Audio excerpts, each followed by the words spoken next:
E-hailing services, like Uber, Bolt, and InDrive, operate on a simple model. Passengers use a smartphone app to request a ride.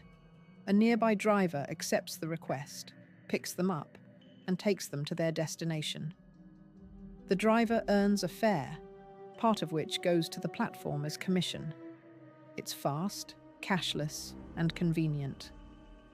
For passengers, the appeal is clear. You can track your ride, see the price up front, and often travel in more comfort. For drivers, it offers flexible working hours and the ability to choose where and when they operate. But for South Africa's traditional minibus taxi industry, e-hailing has been seen as a direct threat. Taxis have long been the backbone of public transport in the country, moving millions of commuters every day.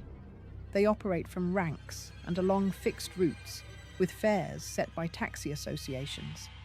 When e-hailing entered the scene, passengers suddenly had an alternative, one that could pick them up right at their door and drop them off exactly where they needed to be.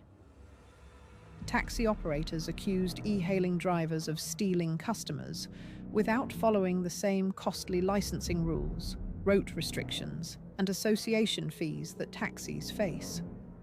Over time, this competition has boiled over into hostility. In some areas, taxi drivers have confronted, threatened, or even attacked e-hailing drivers. Malls, taxi ranks, and busy transport hubs often become flashpoints. And Maponya Mall in Soweto is one of them. Maponya Mall. If you've been to Soweto, you know this place. It's more than just a shopping centre. It's where people meet, where taxis load and unload, where friends grab a bite, and where the hum of the township blends with the sound of tills and footsteps. But between August 13th and August 15th, 2025, that familiar hum was replaced with sirens, gunshots, burning tyres, and the sound of an entire community shouting, "Enough is enough." It all started on Wednesday night, August 13th. Two e-hailing drivers, parked near the entrance, were just going about their business, waiting for customers. Out of nowhere, 4 armed men moved in. No warning, no conversation, just gunfire. Bullets shattered the night air. One of the drivers, only 27 years old, was hit.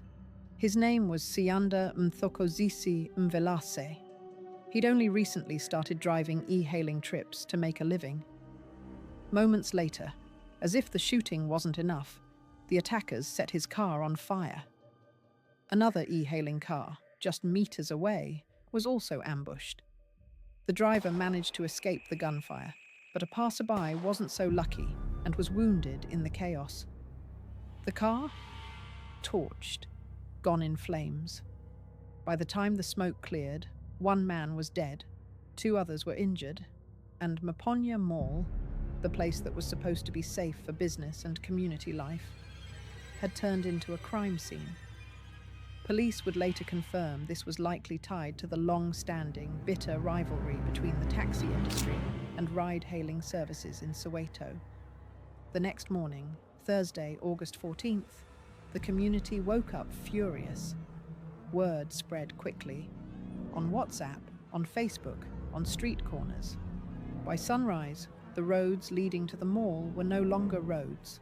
They were barricades, bricks, burning tires, groups of residents chanting and shouting. And in the middle of it all, e-hailing drivers demanding justice.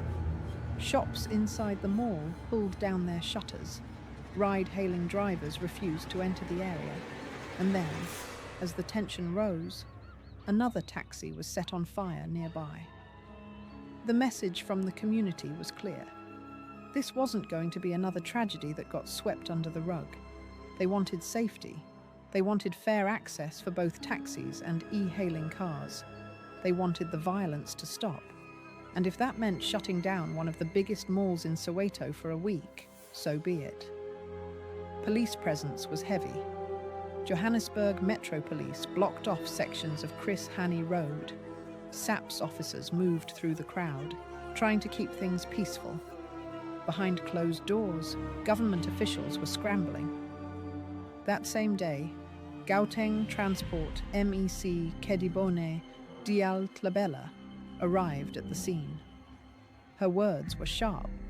She called the attack senseless and unacceptable. She promised a full investigation and immediate talks with taxi associations, ride-hailing representatives, and community leaders. Mall management also broke their silence.